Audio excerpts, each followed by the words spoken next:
Prabhuji, we are on chapter 13 and we are on text 8 to 12. And because it's a long purport, Prabhuji, we have reached to detachment from children. So, Prabhuji, I hand over to you. Thank you. Hare Krishna. Hare Krishna. So we'll get started. Om Namo Bhagavate Vasudevaya. Om Namo Bhagavate Vasudevaya. Om Namo Bhagavate Vasudevaya. So we are on chapter 13, verses 8 through 12 on Bhagavad Gita as it is. By His Divine Grace, A.C. Bhaktivedanta Swami Srila Prabhupada. Srila Prabhupada ki jai. Jai. So I will just give a brief background of chapter 13 up to the point of where we have reached, just really quickly.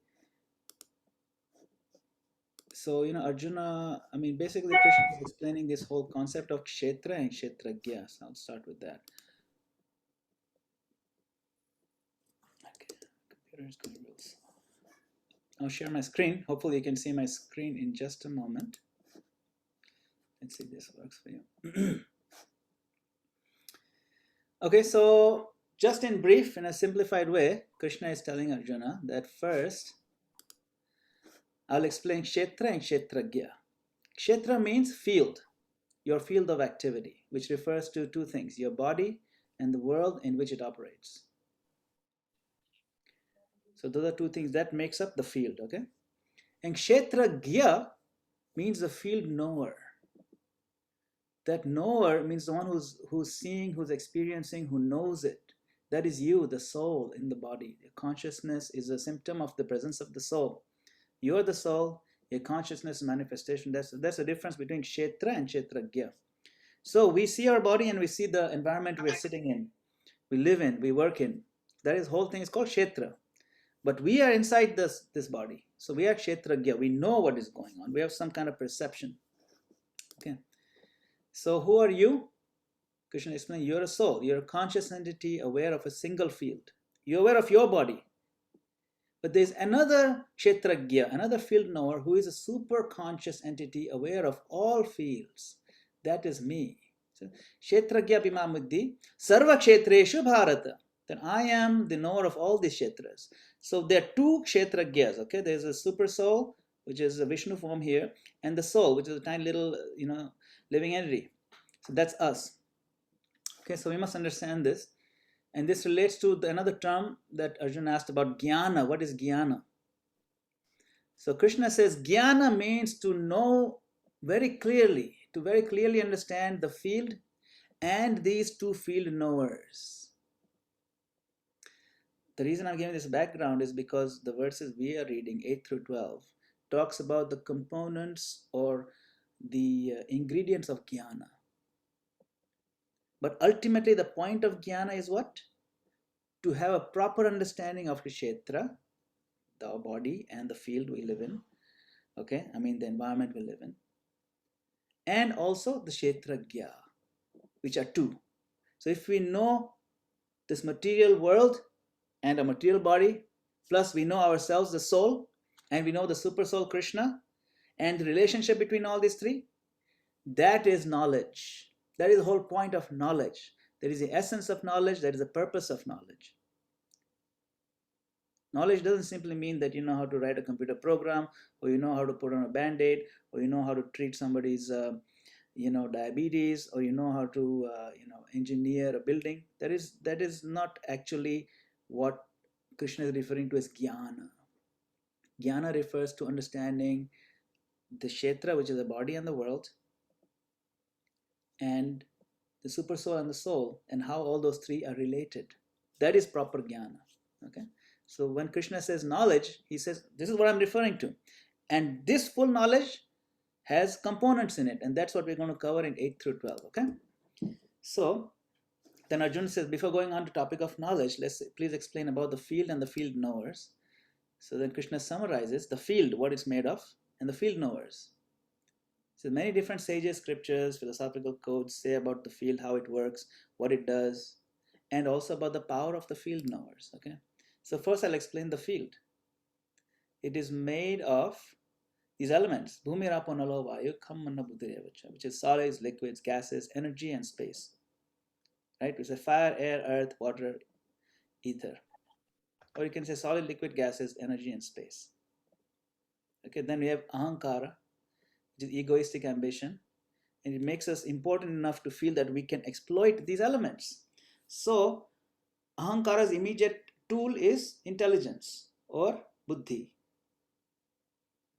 Okay, so you have the buddhi. Ahankara is the basis that yes, I am great enough, this is mine for me to exploit. Buddhi is the tool, how will I go about doing this? Okay, so that is the ego is the immediate tool of the unseen background. Okay, so you have the soul, which is covered by Ahankara, which is a misconception. And then you identify with the body, identify with matter. And then the intelligence, which helps us reason through these ideas. And then mind, which actually connects the senses to the subtle body and is the repository of all desires. So all those 8, right, the 5 gross elements and the 3 subtle elements, they make up the whole body, basically, the field. So there are 11 of these senses, 5 senses of input, eyes, ear, nose, mouth, skin, 5 senses of output, voice, hands, legs, genitals, and anus, and the mind, which is 11th sense, okay, the master sense. The senses of objects, like 5 sense objects, form, sound, scent, taste, and touch. So now Krishna is giving, again, remember, this whole thing discussion is coming from understanding the kshetra, and then, of course, the kshetragya.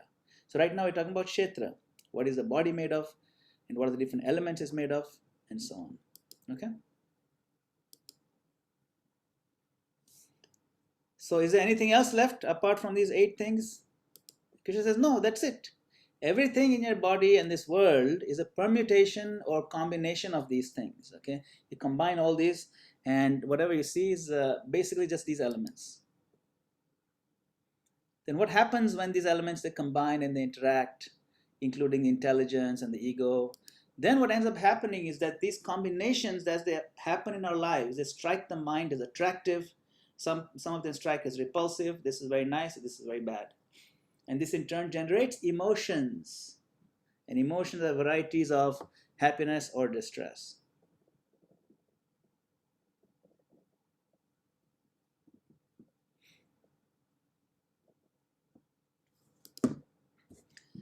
So then emotions are in the field, not the field knower. And Krishna says, yes, but the field knower has a channel through which it witnesses these emotions and identifies with them. It's a subtle element called chitta. Chitta is basically like the idea that reflects the will of the field knower. Okay, so that's how it connects. Then Arjuna asks, this is complex. What is the best way to gain a clear understanding of all this?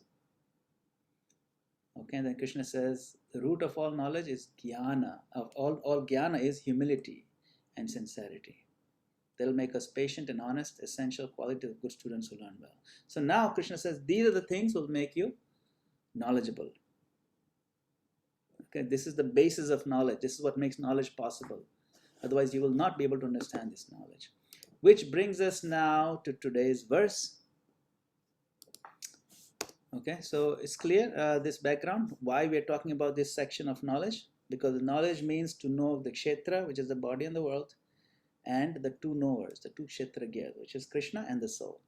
But to understand that, you first need to cultivate humility and pridelessness. Therefore, Krishna starts this verse with amanitvam, adambhitvam, ahimsa, kshantirarjam. So these constitute knowledge. You need all these to get knowledge, actually. So I'll just quickly read the verse. Amanitvam, adambhitvam, ahimsa, kshantirarjamam, acharyo pasanam shaucham, stairyam atma vinigraha, indriyardheshu vairagyam, ahankara evacha, janna mrityu jara vyadi, dukkha doshanu darshanam. Asaktir anabhisvanga putradara grahadishu nityam cha samachitatvam ishtanishtopapatishu mai chananya yogena bhaktiravya bicharini vivikta desha sevitvam Aratir Jana Samsadi, Adhyatma Jnana Nityatvam, Tattva Jnanartha Darshanam, Etat Jnanam iti Proktam, Ajnanam Yat Atonyatha. Okay, so Krishna lists a very long list. This is actually 4 verses, right? 1, 2, 3, 5 verses actually, sorry. 5 verses listed together. Okay, so you've been covering some of these. And Srila Prabhupada breaks this down into this purports. Just a second. In his purport. So we'll just read through the list again.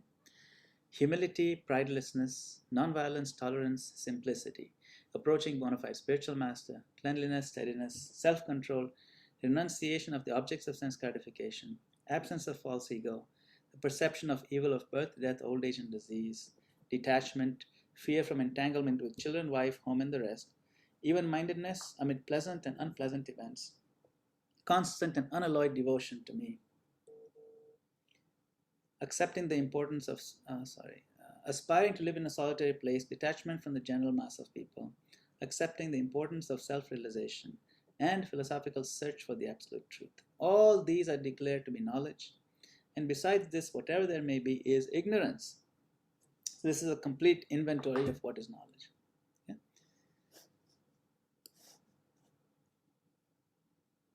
All right. So, thank you all for joining. It looks like a number of devotees have joined since we started. Is it okay? Let's see. Is Kirtika Mataji, are you able to hear me clearly? Yes, Or Prabhuji. my voice too Hare soft? Krishna. Yes, Prabhuji. My voice is not too soft, right? No, Prabhuji, it's very clear. We can see you, we saw the slides, and we can hear you. Okay, just want to make sure. Yeah. Okay. Because some devotees are not. I think Mansika Mataji is having difficulty. Maybe I can adjust. I can possibly adjust. Just give me a second. I'm going to see if I can adjust the sound input volume. Hare Krishna, Hare Krishna, Krishna Krishna, Hare Hare. All right, maybe this is a little better, louder. Okay. So, you can see if you look at the purport, Srila Prabhupada has very beautifully organized each of these, and he's given a separate paragraph for each one of them. And so, Kirtika Mataji, you asked me to cover now this detachment subject. And this is a very interesting, a very important subject. And Srila Prabhupada's teachings are what we use in implementing the teachings of Krishna consciousness or the Bhagavad Gita, how to understand and implement in our life. Therefore, reading the purports of Srila Prabhupada are the way, it's like they're worshipable for us. We have to understand them very scrutinizingly, very carefully, and very deeply. Also, what we can learn from Srila Prabhupada's own example, what he did, different advice he gave to different disciples and different devotees. It gives us a clue of what he prioritized, what he valued, what he allowed, and what he didn't want to see happen. So, this particular line, Krishna says that freedom from entanglement with children, wife, home, and the rest. So say someone is married and they have children and they have a home. Krishna is saying one should be not entangled in them. One should be detached from them. So what exactly does detachment mean? Detachment means what? The idea that if I have an idea that this family member, so all these family members, they are mine to enjoy personally. These are for my own selfish sense gratification.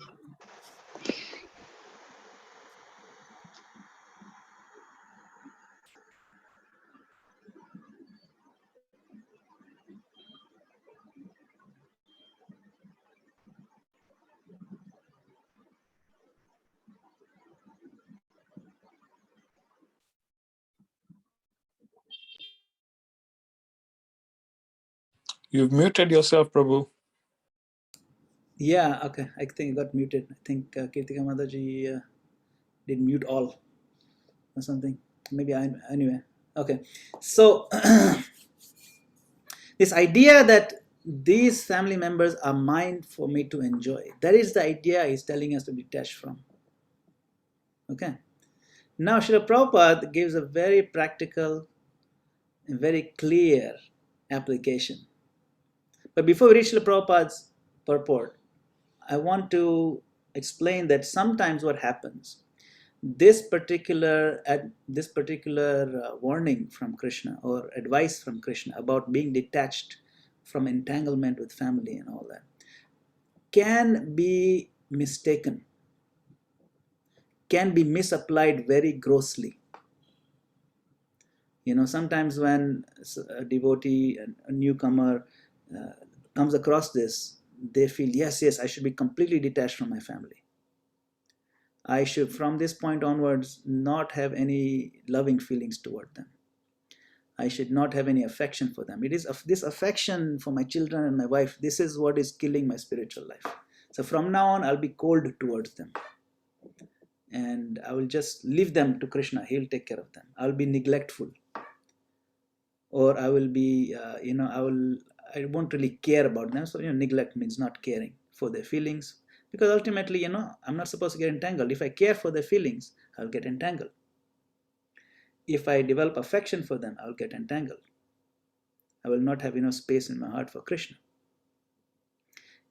If I smile to my wife with appreciation, maybe she'll get too much filled with ego, or she'll get too much attached to me.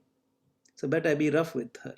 Or if I'm getting too soft and kind to my husband, then he'll get too attached to me. Better I be just neutral, quote unquote neutral, so we can develop more love for Krishna and less love for each other. And we have seen sometimes these things play out in real life.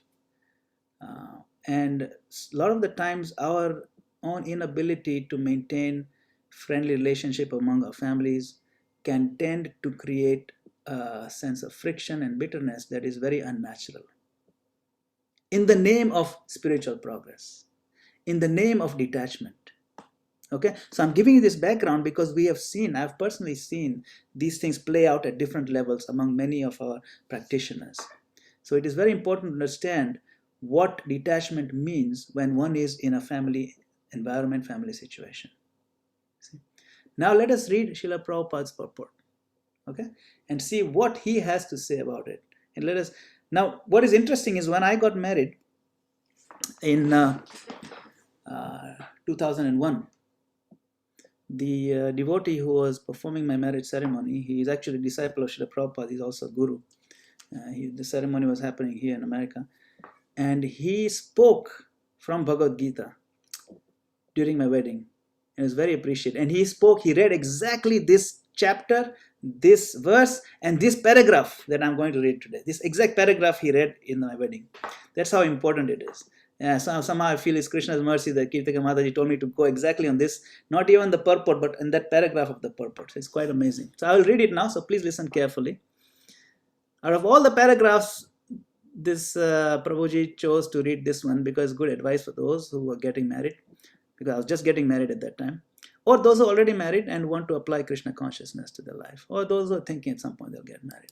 Very good to understand, because some of these things can be complicated and we may think we understood it because we read the verse. Okay, so please listen very carefully.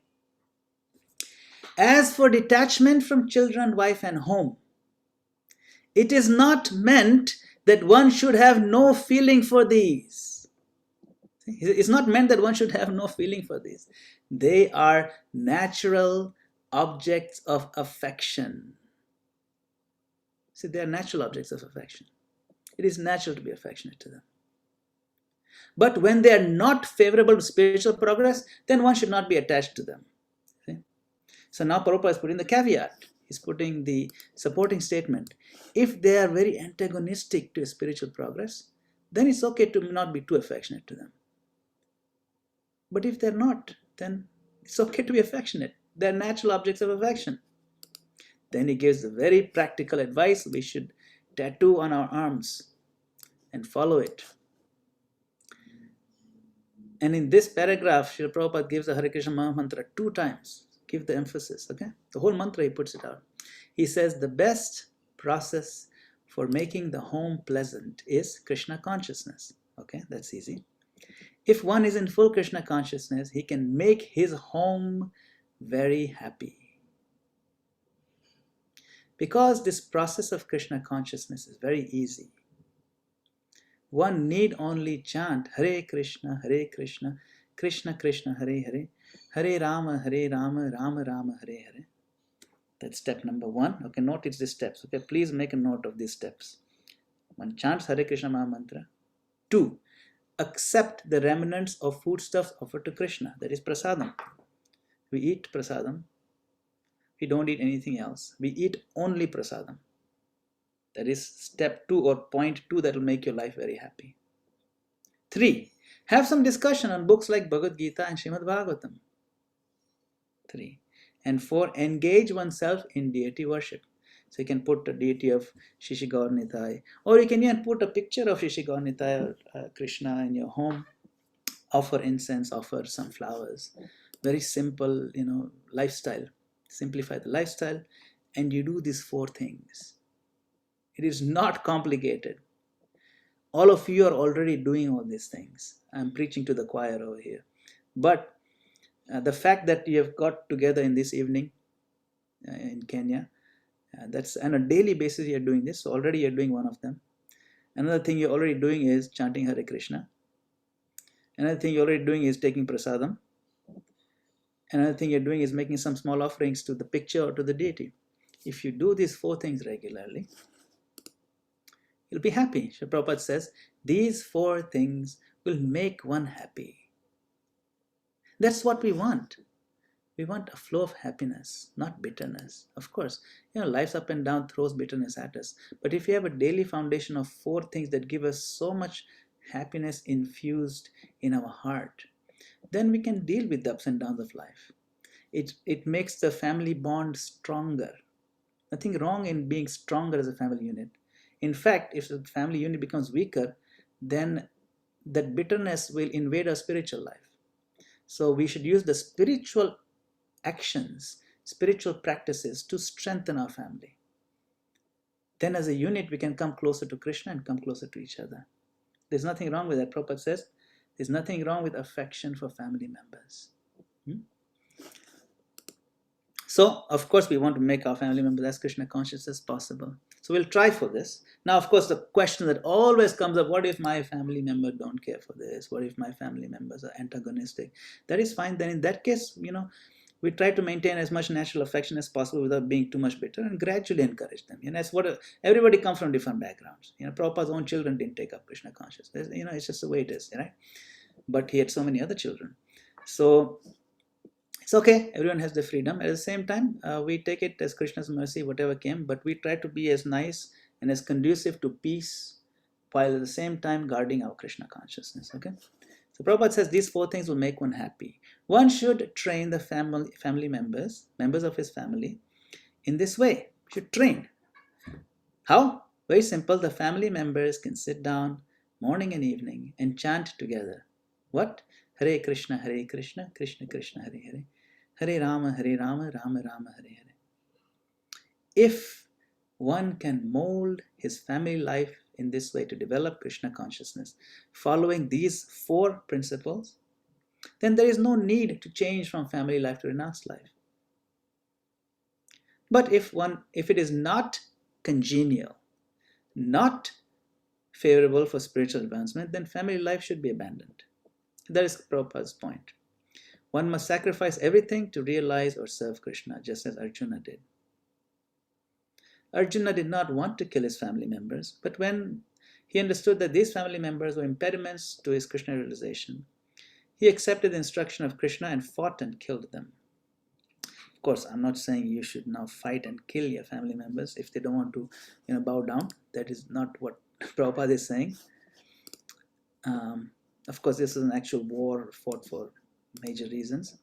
But in all cases, one should be detached from the happiness and distress of family life. You see, he's also saying detached from the distress. What are the happiness and distress of family life? We get upset because our son or daughter didn't do what we asked them to do, didn't do so we get distressed. Or if they, something bad happens, then we get distressed. Something good happens to them, we get very happy. Ups and downs that happen to our body, to our family members' bodies, or to their own mental situation, of course they affect us. But if we're detached from if we maintain a sense of neutrality when it comes to our sense of possession, that these are mine, to enjoy, to exploit, that is a detachment that we must immediately activate. We must immediately be detached from the idea that these are mine to do what I feel like doing. No. These are all servants of Krishna, and somehow they are under my jurisdiction, under my influence, under my circle of, say, some level of control, or even, say, respect. They might have some respect for me. Then it is my responsibility to give them the best. Remember, all responsible family members want to give their family members the best. Now, if I know this is the best thing, why should I give them the second best? You should give them the best thing, which is Krishna consciousness, absolutely the best thing. That is how we should prioritize our sense of responsibility towards our family members. So in all cases, one should be detached from the happiness and distress of family life. Why? Because in this world, one can never be fully happy or fully miserable. So this, Srila Prabhupada is now giving us a sense of realistic expectations. Even in a Krishna conscious situation where we are doing these four things, ups and downs will happen, because in this world one can never find full happiness from material circumstances. The happiness has to come from chanting. The happiness has to come from our connection with Krishna. If our happiness, some of it we depend on it from external circumstances, we will be disappointed. And when we are suffering misery, we should also realize it is not that bad, because one cannot be fully miserable and one cannot be fully happy based on external circumstances. Which is why devotees tend to be more advanced they are, the more satisfied and the more peaceful they are, regardless of the ups and downs of life. So this is the key to how to understand and apply this detachment from children, wife, and home, etc. I remember when I was quite young and I started coming to the temple in Nairobi, I was very excited, and I was telling my mother, I don't want to get married. I'll never get married. This is what I want to do my whole life. This is awesome. And she was very upset. So she invited President Umapati Prabhu to come. Actually, I remember maybe I only invited Umapati Prabhu to come to our house to speak to my parents, because they seemed very afraid, They didn't know much about this. They were, they were telling me, you should know this ISKCON, Krishna consciousness. Maybe it's a dangerous place. I've heard, have you seen that movie, Hare Krishna, Hare Rama? All they do is take drugs and they're hippies. And according to them, the Hare Krishna, Hare Rama movie is a documentary or something, It was just a fake movie made for sensationalism. But, that's the ill effect of that. So I said, no, forget about that. I don't even drink tea anymore. You guys are drinking tea. I even gave up tea and coffee. Yeah. What do you mean? You think I'm going to take some intoxicants? That's not possible. So then I requested Umapati Prabhu. He actually came. It was very nice. They received him very nicely. And then he spoke to them. And so my mother is saying, look, my main concern is that my boy is just going to run away. He wants to become a sadhu. He's going to shave his head and become Hare Krishna. I'll never get married. So she was right about the shaving the head. But that happened much later. But I did get married. And Umapati Prabhu told her, no, that is not what Krishna consciousness is about. You see, when we talk detachment, it's like Krishna is saying detachment here. It is not that he should not get married. Even right now he's saying he doesn't want to get married, but don't worry, I will convince him that he will get married. He told my parents, मैं ही उसकी शादी करवाऊंगा. I will even perform his ceremony, everything. If you need me to do that, I'll do that also. But don't worry, I'll take care, because Krishna consciousness is not about artificial imposition of detachment. You see? So eventually, just by Krishna's grace, things happen very organically and naturally. And then Umapati Prabhu also would convince me that, look, Prabhupada also got married. It's a very natural thing to do. You get married, you live a normal life, you can contribute to the society as a grihastha and be a fully Krishna conscious. And he said, look, I'm also married. There's nothing wrong, you know. So this idea of detachment, which I had, of course, I still continue to keep that idea that I'll never get married and all that. But whether you get married or you don't get married doesn't matter. Main thing is attachment to Krishna. For some devotees, it's better they don't get married, or it's a calling for them. They go straight from brahmacharya to sannyas. You know, Bhakti Siddhanta Saraswati Thakur was one example, where it's a great devotee, never got married. So there are great examples of both who are very detached and also those who are very successful in family life. Bhaktivinoda Thakur had so many children, you know, he had so many young children and everything, but he was one of the greatest Vaishnavas who lived on this earth. So this idea whether one should get married or should not get married, to be detached from family life or attached from family life, the idea is that one should have love for Krishna and neutrality towards matter. These other things of how to apply the principles when one is in a situation of grihastha, one must follow the organic and natural recommendations given by Srila Prabhupada, who has lived a practical life. He's a self-realized soul, the pure soul, and he knows how the world works. Therefore, these purports, they can really give us good guidance, especially when we're struggling how to apply this idea of detachment. Somehow, if I get upset at my wife, then I say, I'm going to be detached from you because Krishna is being detached, and I'll be neutral or negligent. So this is a misapplication, you see.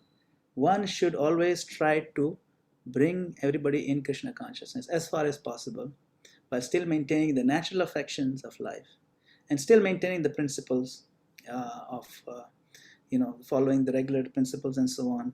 And also one should follow these four practices recommended by Srila Prabhupada. That is the key to coming closer to Krishna. This one life is just a small blip in the whole of eternity. It doesn't matter much. You know how quickly time passes, you know that. Right? So it doesn't really matter much. Every moment, every day, every decision has to be driven by, will this action bring me closer to Krishna, or will it take me away from him? And that's all that matters. So I can pause over here and we can take some questions or discussions. So thank you for giving me this chance to discuss this paragraph. Hare Krishna Prabhuji, thank you very much. I open this forum up to questions and comments. Kindly unmute and ask your questions or comments. Like to acknowledge the presence of Mansi Ganga Mataji and Govinda Prem Prabhuji, Hare Krishna Prabhuji and Mataji. Prahlad, what is your question?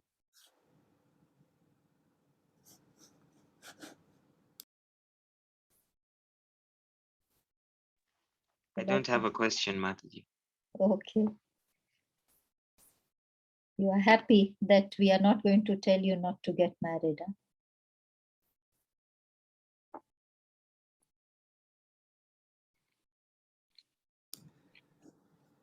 It is interesting that Srila Prabhupada did say that those who are brahmacharis, they should remain brahmacharis, and those who are, all the men should remain brahmacharis, and all the women in the temple should get married.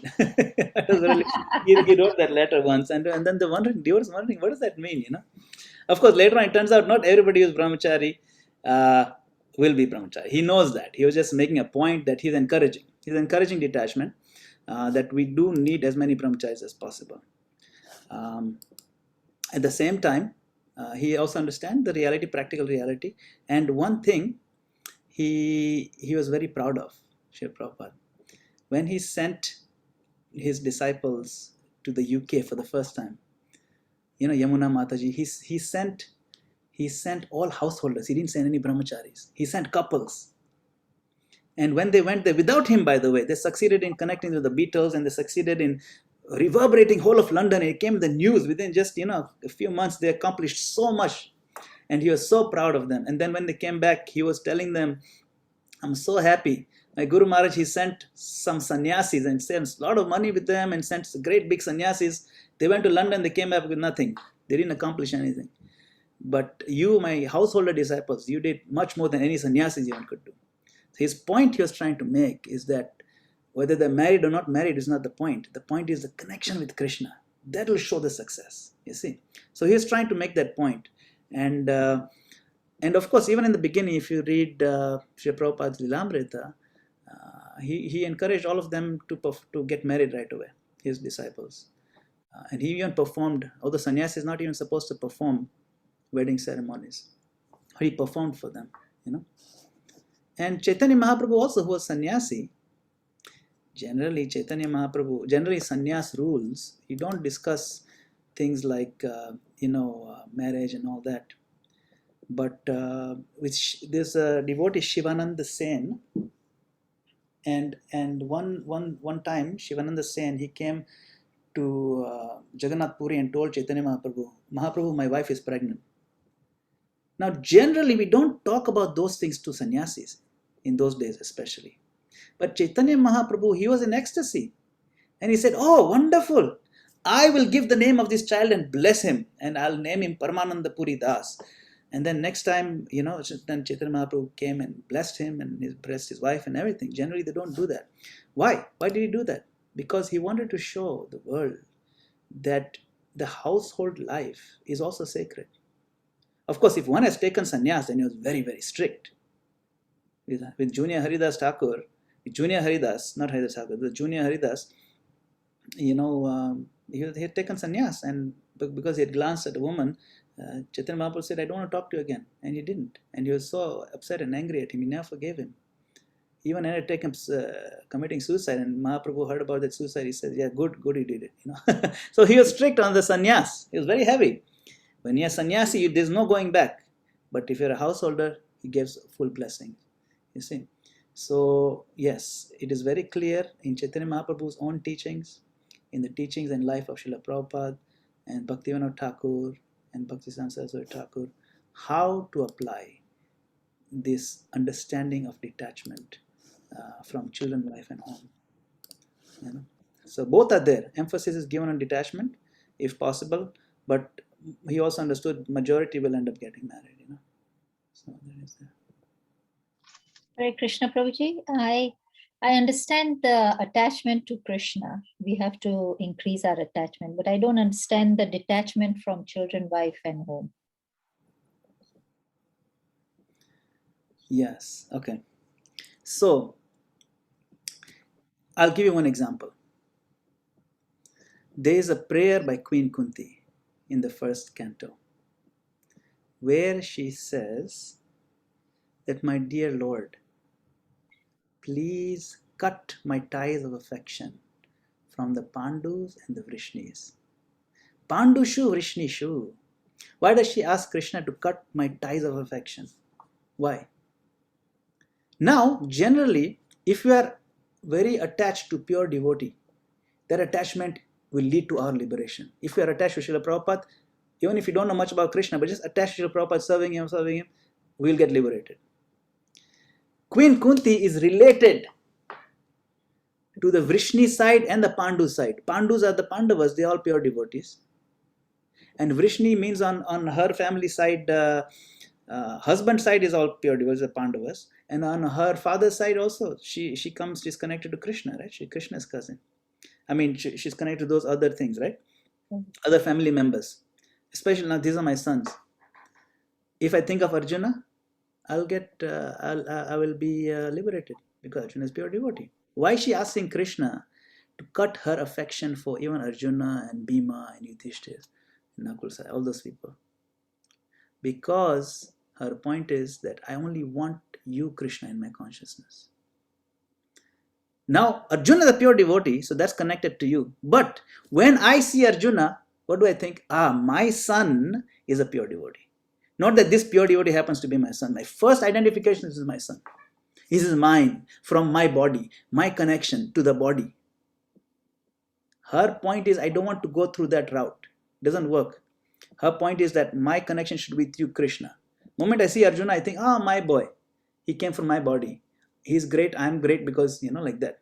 Our relationship, it becomes body-centric. So that, of course, that is a very high level. But she's giving an important message over there. You see? Of thinking that these are my products, or these are mine to enjoy. See? So then, I get affected. Why does sannyas is given all the respect? Because sannyas has stopped being the father of 2-3 children and now he's become the father of everybody. Now he cannot say this child gets special treatment versus that child. Everybody gets the same treatment like a father, same affection. So it is not that one wants to cut affection, but one wants to develop now a broader affection. And the only way to develop broader affection is to directly connect with Krishna first and detach from the other connections. That's what sannyas is all about. You see? So similarly, we are expected to develop a level of sannyas within. You see, that actually when I see my son and I see my daughter, and I see now they have grandchildren, which is even more type of affection. You know, the grandchildren are even more, you know, how it is when the grandchildren are about to come, right?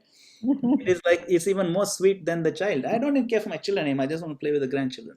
It ties us very closely, again, with the bodily identification.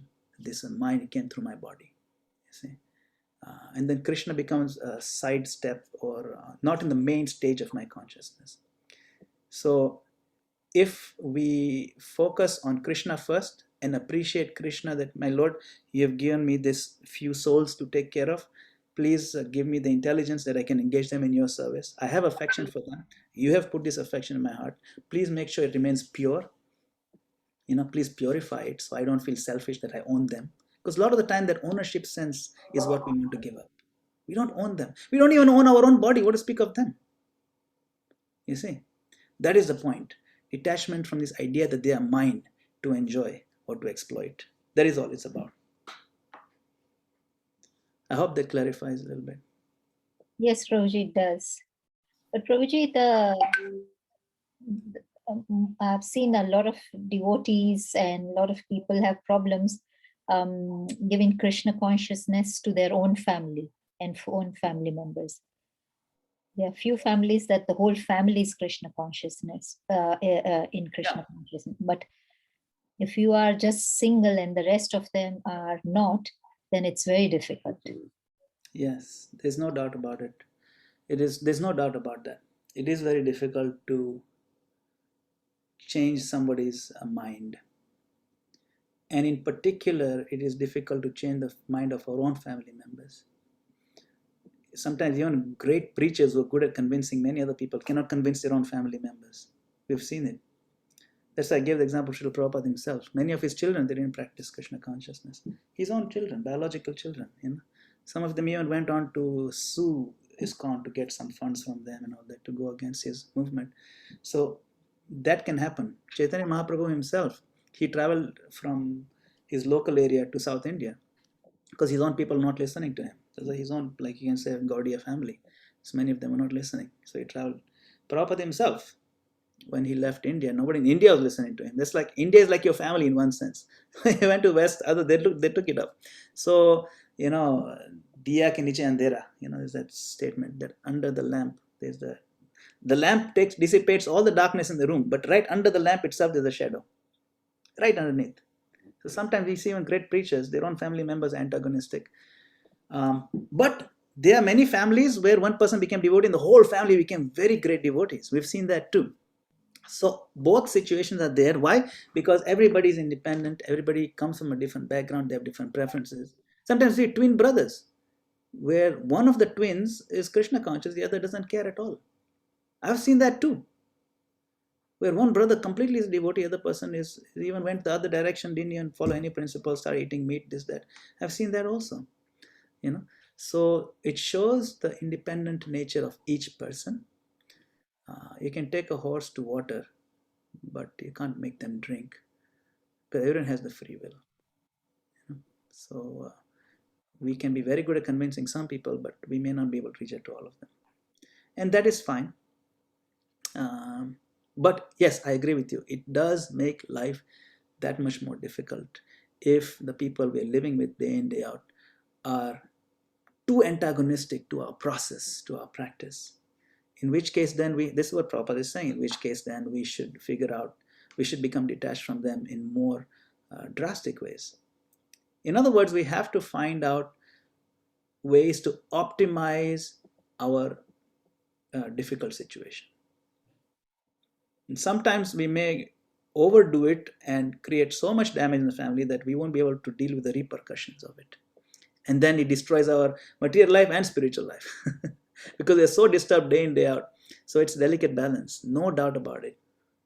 I'm not saying it's easy. There are no pat answers. There's no silver bullet for all these situations. We have to take it one case at a time, one day at a time, one person at a time, and see what works and what doesn't.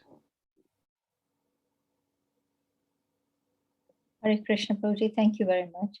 Stephanie Mataji has a question. Kindly unmute and ask your question, Mataji. Hare Krishna Prabhu, thank you for the class. Hare Krishna. I was wondering, what does Garbhadan Samskar mean? Garbhadan Sanskar. So, okay. Sanskara, the word Sanskara means impression. And in our Vedic system, there are different sanskaras or different ceremonies, different very pivotal moments in our life that that define our future or our impressions that will mold us as we develop in our life. Okay, so for example, there is these are what is called rites of passage, and there are 12 of them. One of them is Namkaran, where you name the child. Another one is Annaprashan, where the child is given the first food, like that. Then there is graduation from school and so on. So there are like 12 different sanskaras.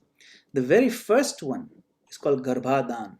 Garbhadan means when the child is conceived by the parents. So the conception is also a sanskar. And there are certain rules and regulations on how to observe and how to time it, and different kinds of prayers that are recommended. So Srila Prabhupada has given recommendations on how to perform Garbhadan Sanskar in ISKCON.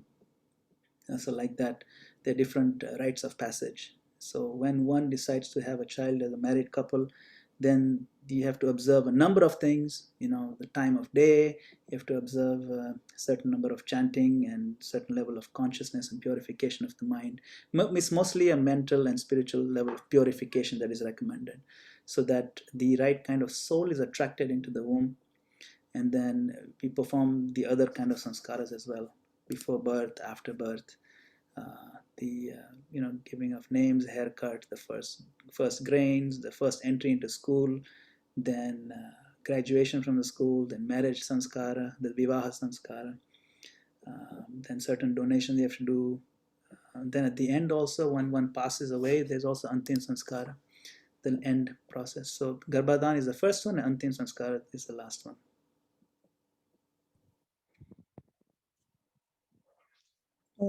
I hope I answered the question. I'm not sure what you're looking for. Yes, I'm understanding it. Okay. Hare Krishna. Is there any other question or any other comments? Yes, Madharupa Mataji. Hare Krishna Prabhuji. Hare Krishna. Yeah, so I actually wanted to ask a question, but you kind of answered it while Mataji asked the question, that we should be detached and should not be attached too much with our children and family. But if our children and the other family members are Krishna conscious and are into Krishna consciousness, then should we be attached to them, or even then we should be detached to them? But I think you kind of answered that with Kunti Mata's example. So that's the answer I got. But if you can explain something more about it, please. Yeah. So like Prabhupada says in the Purport, we should still remain affectionate to them. Okay. Affectionate means, when they come, the grandchildren come, when the children come, you embrace them, you talk about how things are going, you make nice food for them, they make nice food for you, you take care of each other, give each other gifts. These are things you do between devotees also, by the way. So you can use all those exchanges of love between your family members for sure. There's nothing wrong with that. And that's what family is about, isn't it? You sit together in a circle, you laugh and talk until 2 o'clock in the morning once in a while. You know, you haven't met in years, and you come together, reunion, you sit and talk. Nothing wrong. It's affection, normal affection. But our primary love should be Krishna. And we show that by having a daily practice of Krishna consciousness. The first thing, you sit with Krishna in the morning. Ekatu, only you, Krishna. That's it. And then all the other affections are sitting on the foundation of our love for Krishna. And when we see that affection, we realize these are Krishna's people, these are Krishna's souls. And Krishna, I'm glad they're in my life. They make my life very colorful, and they're all devotees. And I pray they become more devotional. And I pray, like that. We just want a win-win situation for everybody. So it's very natural to maintain affection, but attachment is a negative part, where Krishna is out of the picture. You see, if Krishna is out of the picture, that's called attachment. If Krishna is in the picture, then that's called Krishna consciousness. That is called Priti Lakshanam, the 6 exchanges of love by Rupa Goswami. Thank you. Yes, Hare Krishna. Hare Krishna, Prabhuji. Divyesh Prabhuji has a question. Prabhuji, kindly unmute and ask your question. Hare Krishna, Prabhu. Hare Bo, Hare Krishna, Divyesh Prabhu. Long time. Hare Krishna. Long time. You okay? Yeah, I'm doing all right. How are you? Great. Thank you. My question is to do with chapter 13.5, if you don't mind me asking. Sure. It says that the knowledge of the field of activities and the knower of the activities is described by the various sages in various Vedic writings. It is especially presented in the Vedanta Sutra, which with all reasoning as to cause and effect. So my question is, what came first, the Vedic literature or the Bhagavad Gita? Yeah, it's a good question. Generally speaking, when we're talking about Vedic knowledge is actually eternal. Eternal means Anadi and Ananta. Okay, so there was no beginning. It's beginningless. Now, Vedic literature includes the Vedas and includes the Bhagavad Gita. Now, of course, the Bhagavad Gita we know was spoken 5,000 years ago, right? So does that mean that's the beginning of Bhagavad Gita? No. Because in the Bhagavad Gita itself, if you remember chapter 4, opening verses of chapter 4, Krishna says that I spoke this Gita millions of years ago to the sun god. That means the Gita was there millions of years before Krishna spoke it here. You see? So that means the point Krishna is trying to make is that this knowledge is eternal.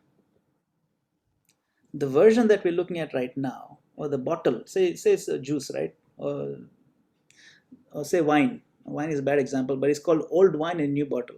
The same information that Krishna spoke to the sun god is now being poured into another bottle and put a cork on. That bottle has 3000 BC, which is 5,000 years ago. Then you pour it another book, and that you can put 2021 on. It doesn't matter. It's the same wine. It's the same substance. So this knowledge and these verses and these essential truths are eternal. So whenever the world is created, manifested, this knowledge is inserted, injected into the world from different angles at different times. So which came first, it's kind of irrelevant in that sense because it's eternal. It's anadi, and it's also beginningless and endless.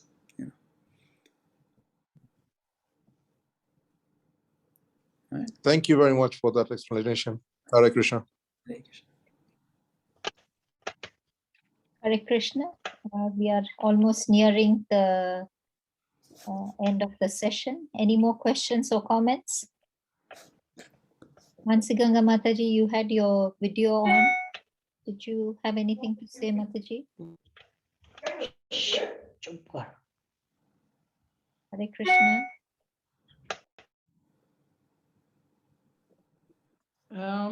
Not really. I mean, there was a comment, but anyway, there have been so many questions in between. Madan Gopal was saying about how Prabhupada encouraged his disciples to get married. They were Western devotees who were living together, more or less. So Prabhupada felt it was a good idea they get married instead of living together. And those days of the devotees were of another caliber. They were all just wanted to please Prabhupada. They didn't know time, they didn't know place, their whole dedication. We don't produce those type of devotees anymore, you know. And Madan Gopal Prabhu, you're there? Yes. I'm still wanting to ask, did Srila Prabhupada, can you remember in any record, told any Indian devotee to get married? Remind me if I've Not forgotten. that I know of. I mean, one thing, I don't know how many Indian devotees there were. There were quite a few. Yeah, yeah, but yeah. I've not come Not across, that I know but the of. Yeah. Western devotees, yeah, Srila Prabhupada did everything practically, that get married and live together instead of just living together. Although Yes. I believe Gopal Krishna Maharaj, was he Hmm. single when Prabhupada told him to get married? I don't recall. But if you look at Gopal Krishna Maharaj's history, I know he was married at some point. Yes, Later yes. on, he took sannyas. Yeah, yeah. Mm. Yashomati Nandan Prabhu got married Yes. from Ahmedabad. Mm. I don't know much about Prabhupada's interactions with other Indian, because many of them, because in general, Prabhupada would recommend brahmachari. Like I mentioned, right? In general, he would say, I want everybody in the temple, all boys, to remain brahmachari. You know, in general, he would say that. Whether it's Westerners, later in the later years of ISKCON, whether it's Westerners or Indian, he would always encourage for the detachment part, for the brahmacharya. That was his general mood, But when devotees did get married, he didn't discourage them and didn't say why he got married or anything like that. Yeah. Okay, Prabhuji, thank you very much. I now hand over to Path Prabhuji, who will end the session. Hare Krishna, Prabhuji. Hare Krishna. Thank you very much, Prabhuji, for your class. Also, very nicely you explain how we're supposed to be in a family life. We're supposed to be, become a Krishna consciousness, and how we're supposed to be engaged in Krishna service in all our family. As like before, already Prabhupada discussed, written there, and also you told like that chanting Hare Krishna, remittance of the prasadam, deity worship, Bhagavad reading, everything. It's very nice. So there is no harm in the married life also. So, and also scripture is told, Krishna ra sansara karo chhadi anachar, Krishna mata, Krishna pita, Krishna dhana pran. If you are remaining Krishna is your soul, like the goal, then you can also that one. If you are sansar, also the family, there is no harm. But the problem is that when this is coming, wife coming, children coming, then our attachment is from that family and detached from the Krishna. That is more difficulties. But if you are sincere and reading the scriptures, always doing the sadhu sangha and doing all the things like in a home also, then maybe we can save from this attachment. So that basically in India and basically in India, in most of the Namahat, then I see so many programs, Archa Vigraha Seva, everything is they're introducing in a home. You are not going because there is no temple in the nearby. There is no city, the village area. So they established the temple in the home. So it is very nice, wonderful. And also this is my practical example. In our village and the nearby so many villages that they have the deities in their home. Every day, what is they doing? They're starting from the deity worship first. Then after that, the rest of the work. So this is the family. If you are doing that type of family in the modern age, then we can save from this. Thank you very much, Prabhuji, for your class. Also, I thanks all the devotees who joined here and assembling here. I request everyone, please unmute yourself and chant Hare Krishna mantra for glorification of His grace, Madan Gopal Prabhuji. Please join. Hare Krishna, Hare Krishna, Hare Krishna, Krishna, Krishna Krishna, Hare Hare Hare, Hare, Hare Rama, Hare Hare Rama, Hare Rama, Rama, Rama Hare Rama, Hare Hare Hare. Hare. Panchakalpatarubhyascha कृपा sindhubhya सिन्धुभ्य patitanam पतितानां pavanebhyo vaishnavebhyo वैष्णवेभ्यो नमो नमः Srila Hare Krishna. Prabhupada ki Jai. जय His Grace Hare Madan Krishna. Gopal Thank you. ki jai. Jai. जय Hare Krishna, Prabhuji. We have a new devotee joining us, Shreya Patel, with Anai Patel, Ananya Patel, and Hemant Patel. Let's chant Hari Bol for them 3 times so that they keep on coming to our group. Hari Hari Bol. Bol. Hari Hari Bol. Hari Hari Hari बोल Bol. Thank you for joining in. Thank you for having us. Kindly join in again tomorrow, same time, same link. Hare Krishna. Thank you. Hare Krishna. Hare Krishna to everyone.